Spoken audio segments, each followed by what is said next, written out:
Hi friends, welcome to my channel. Today I am going to tell about the Unit 3 in Philosophical Foundation of Education. So the third unit is refers to the Eastern philosophy of education. Now previously we have learned that the ancient philosophy of education, but now we are learning that Eastern philosophy of education, that is Sankhya. First one is Sankhya. So let us learn about the Sankhya. Sankhya is actually it's the oldest and most influential schools of thought in Indian philosophy, dating back from the 7th century BCE. It's on ongoing process. It's a Sankhya process is. So it's a dualistic philosophy that explores the nature of reality, consciousness, and human condition. So next, coming to the philosophy of education of Sankhya, it is actually it views of education as the means to achieve the spiritual liberalization and self-realization. It aims to develop the holistic understanding and of the individual and the universe. So it for the fostering the critical thinking and self-awareness and inner transformation. The main aims of philosophy of education under the Sankhya is these are. So coming to the aims of education, to understand the true nature of the reality, Purusha Prakriti Vidas, that means real awareness of the nature, and to develop the discrimination and self awareness, to cultivate the detachment, vairagya, and inner peace, to achieve the spiritual liberalization, that means moksha, to develop the holistic understanding of the individual and the universe. These are the aims of education. And now coming to the method of teaching under Sankhya methods includes that Vada, that means discussion and dialogue, reflection and contemplation, manana, sadhana, sahastra, shastras, and guidance from the qualified gurus. So, coming to the curriculum of Sankhya Sastra is metaphysics and cosmology, epistemology and logic, ethics and morality, psychology and self development, spirituality and yoga. These are curriculum, what they have to follow under these subjects. So, coming to the discipline, how the students have behavior under the Sankhya is regular study and practice. The students are self reflection and introspection, and they are so simple living and detachments, that there is no violence, non-violence, and compassion, respect for the guru and the tradition. Coming to the conclusion, the overall point of view of Sankhya is it offers a unique approach to education and focusing on the spiritual growth, self-awareness, and inner transformation.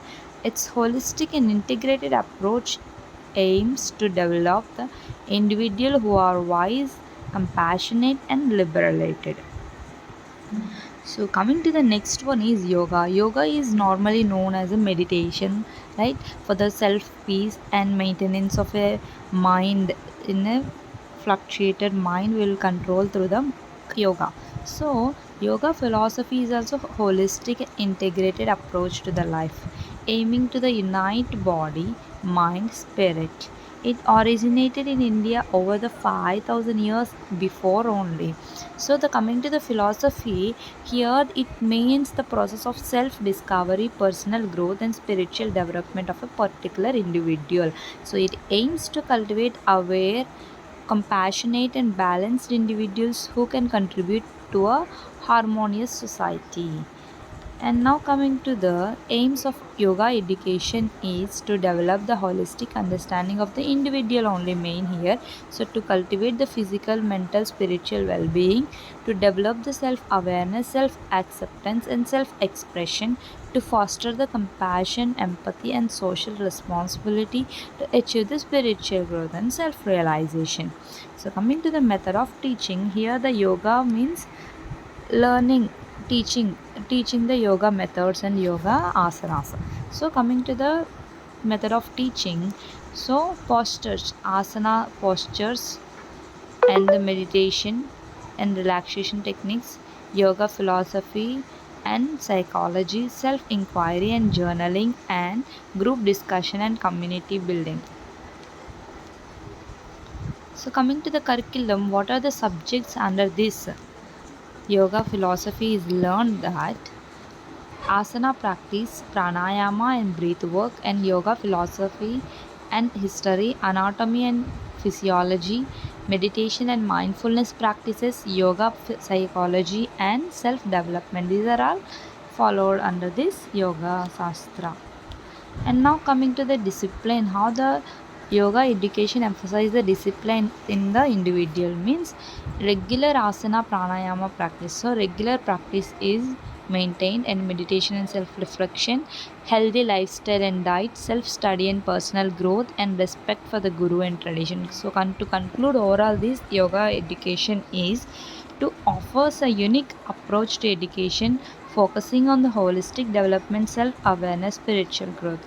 Its integrated approach aims to develop the individuals who are balanced and compassionate and wise.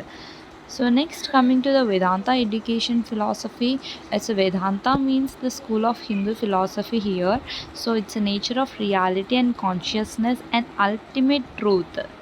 That means ultimate truth, prakriti. So it's based on the Upanishads and Bhagavad Gita only. It's also purely ancient epic.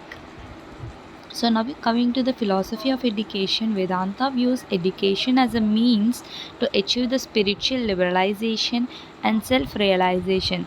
It aims to develop a deep understanding of the ultimate reality, cultivate critical thinking, and foster spiritual growth. Now coming to the aims of education, to understand the ultimate reality, Brahmana, and to develop the self-awareness, self-realization, critical thinking, spiritual liberalization, and to develop the sense of unity and oneness with the all existence. Method of teaching. So here we learned previously that in the second unit we learned that Vedic period, right? Ancient education, that Vedic period. So there we the methodology of teaching and methodology of teaching, and here the methodology of teaching is similar. So the Upanishad, Bhagavad Gita, scripture studies, where dialogue, discussion, reflection, contemplation, and meditation and self inquiry, guidance from the qualified guru, and some more you can add in this topic from the Vedic period of ancient education. So there the internships and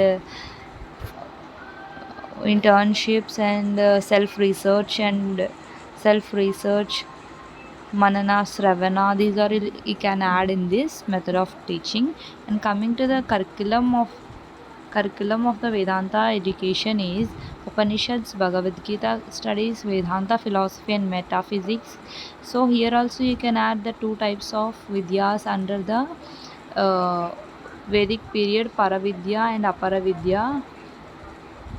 Paravidya is purely related to the epics of our ancient India, and Aparavidya means totally present chemistry, biology, civics, history, economics, and astrology. These are all coming under the Aparavidya, and Paravidya is purely refers to the Upanishads, Bhagavad Gita, Vedas, Vedantas. These are all. So spiritually spiritually the subjects are refers to the Paravidya, and Aparavidya means nowadays we are using or we are studying whatever we are studying subjects, those are coming under the Aparavidya. So coming to the discipline, discipline is the regular study and reflection, self inquiry and journaling, and meditation and contemplation, simple living and detachment, respect for the guru and tradition. So to conclude this, Vedanta philosophy offers a unique approach to education, focusing on spiritual growth and self-realization and ultimate truth. It's a holistic approach aims to develop the individuals who are wise, compassionate, and liberated. So next topic is Nyaya, philosophy of education. It's also one of the oldest education on the India philosophy, and from the 6th BCE onwards it's there. So, the philosophy of education is a process of a knowledge acquisition and critical inquiry. So, it aims to develop the individuals who are intellectually curious, logical, and analytical.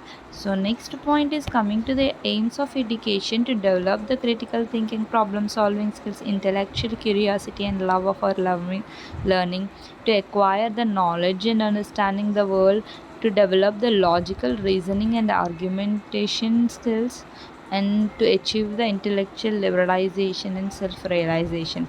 So, method of teaching: debate and discussion, critical inquiry and analysis, logical reasoning and argumentation, study of sacred text, guidance from the qualified guru. So, coming to the curriculum, the what are the subjects they have followed? Logical and epistemology, metaphysics and ontology, and ethics and morality, philosophy of language and meaning, and science and empirical knowledge. So, next one is discipline, regular study and practice. There were students who regularly practiced and studied, and critical inquiry, analysis, and logical reasoning, argumentation, and respect for evidence and truth, and open mindedness and intellectual humility.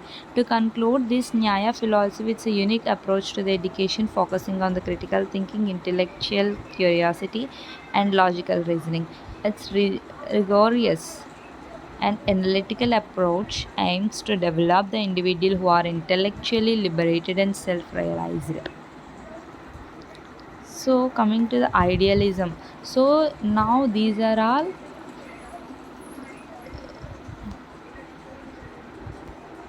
So, guys, coming to this idealism, now here we will learn existism, pragmatism. These are all idealism and all. These are all Western philosophy of education. So, Western philosophy, and under the Western philosophy, we will follow this philosophy of education. In the Eastern philosophy of education, we will follow that Nyaya, Sankhya. Those all will follow under the Eastern philosophy. Now we will learn about the Western philosophy of education, idealism.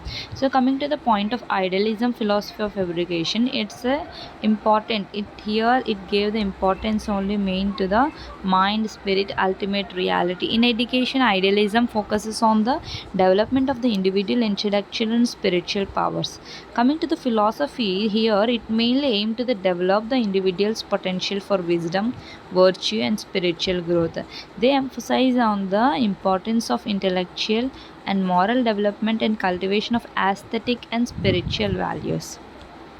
So, coming to the aims of education, to develop the individual's intellectual powers, moral and ethical values, and foster the aesthetic and creative appreciation and spiritual growth and self realization, to develop a sense of purpose and meaningful life.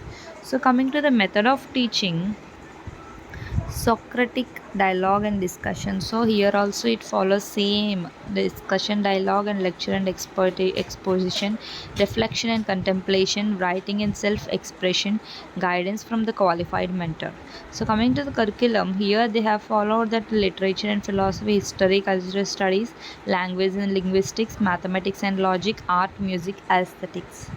So discipline, how the students were be in the idealism means regular study and practice, critical thinking, reflection, and moral and ethical behavior, respect for authority and tradition, self-discipline, and personal responsibility. To conclude this, idealism in Western philosophy of education emphasizes the development of individual intellectual and spiritual powers. Its holistic approach aims to cultivate the wise, virtuous, and creative individuals who can contribute to a better world. So, coming to the next topic, naturalism. To introduction this naturalism, it is an approach that emphasizes on the natural world. Naturalism in the main the sub concept only the nature, that means nature world, human experience. In education, naturalism focus on mainly the development of the individual natural talents and ability. One owns talents and abilities here. So it means the philosophy aims to develop the individual potential for the growth, self-expression, and social responsibility. They emphasize the importance of empirical evidence and scientific inquiry and practical experience. Coming to the aims, to develop the individual natural talents and abilities and critical thinking, social responsibility, cultivate emotional intelligence, and prepare the students for rapidly changing the world. So, method of teaching, hands-on learning, experimentation. Through the experiments, they will learn, and the scientific inquiry and investigation, collaborative means group works, teamwork, project-based learn, and experiential learning and outdoor education. Mainly outdoor education they have followed. So, coming to the curriculum, they follow the subjects like sciences, biology, chemistry, physics, social sciences means psychology, sociology, anthropology, like environmental education, ecology, health and physical education, and technology and engineering. So discipline, coming to the discipline, they have followed this. The students were self-directed learning and autonomy, and they are responsible and accountability, respect for the evidence and empirical data, collaboration and teamwork, and adaptability and resilience. So to conclude, this naturalism, it's a Western philosophy of education, emphasis on the development of the individual natural talents and ability. At mainly empirical and practical approach aims to cultivate the curiosity, adaptability, and social responsibility in the individuals. So coming to the existentialism means it's an also another approach of a Western philosophy. It's mainly in education. It focuses on the development of the individual unique experience, perspectives, and values. So coming to the philosophy, it mainly aims to develop the individual authenticity, responsibility of individual, and self-awareness. They emphasize the importance of personal freedom, choice, creativity. So, coming to the aims of education, they have the main goals of this existentialism are to develop the individual's unique experience and perspectives, to foster the authenticity and self awareness, to promote the personal responsibility and freedom, to cultivate the critical thinking and creativity, to prepare the student for the life of purpose and meaning. So, the method of teaching, the teachers have followed this the discussion, dialogue, reflection, and journaling, and creative expression and art, and independent study and research, and experiential learning and outdoor education. So, coming to the curriculum, the philosophy is ethics, philosophy and ethics, literature and poetry, and psychology and sociology, art and creative expression, and existential theory and philosophy.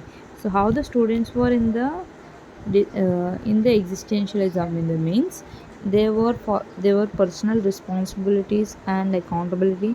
They are self-directed learning and autonomy, respect for the individual differences, and courage and risk taking, authenticity and integrity. So, to conclude this, the individual unique experiences, perspective, and values.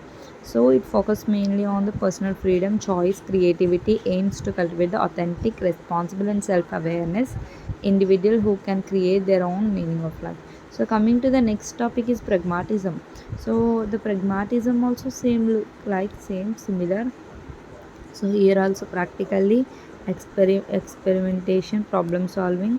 In education, pragmatism focus on learning, doing by preparing the student for the real life. So real life situations, real life problems, they need to focus on this philosophy of education. So individual also ability to think and solve the problems. The main aims of education are problem solving, practical skills, problem solving, and children critical thinking and inquiries, civic engagement, social responsibility and civic engagement, cultivate the adaptability and resilience, and to prepare the students for a rapid changing into the world. So coming to the method of teaching, so hands-on hands activity, project-based and collaborative learning, experimental learning, and respective practice for and self-assessment. So curriculum, so practical art and skills, coding, for example, woodworking and coding, practical art skills, social science and civic education, science and technology education, health and physical education, financial literacy, and entrepreneurship. So, how the students were followed this pragmatism under this pragmatism education?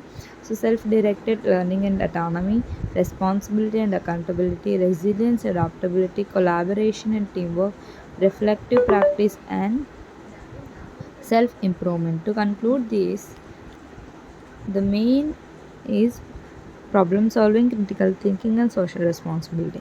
Its experiential and experimental approach aim to cultivate the resourceful, adaptability, and socially responsible individuals who can thrive a rapid changing the world. So these are all Western philosophy and Eastern philosophy here they have given. So if you have any doubts under these in these topics, you can comment in the comment box, then I can clearly explain later. And thank you for watching, and subscribe for the more videos. Thank you.